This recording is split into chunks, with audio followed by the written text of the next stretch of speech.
Regarding the sustainable forest management, let's take the example of a project in China. The project aims to develop and spread technology for reforestation and raise local awareness of the environment.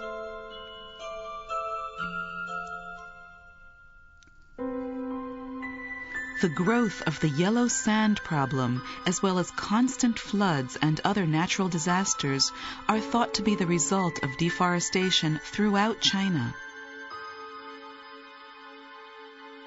At the Anning Basin, close to the source of the Chang River, excessive deforestation was causing serious problems. JICA started providing technical cooperation since 2000 to enable local residents to work on afforestation.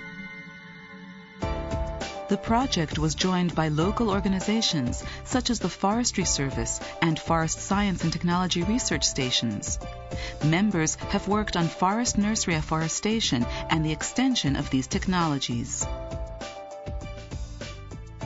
In forest nursery, healthy seedlings are provided and technology using bottomless pots and container pots is being developed. The idea is to use technologies that are appropriate for this particular area.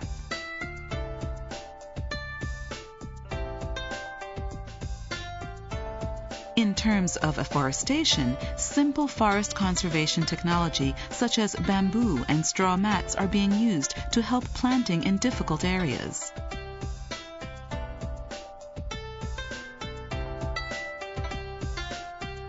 Educational materials have also been created for the local residents to raise awareness of conserving the forest. Experimental planting of rapeseed is also underway.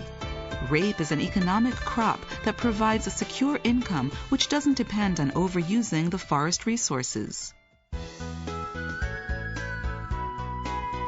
The forests are being improved through this wide range of local activities, and the aim of sustainable forest management is now within sight.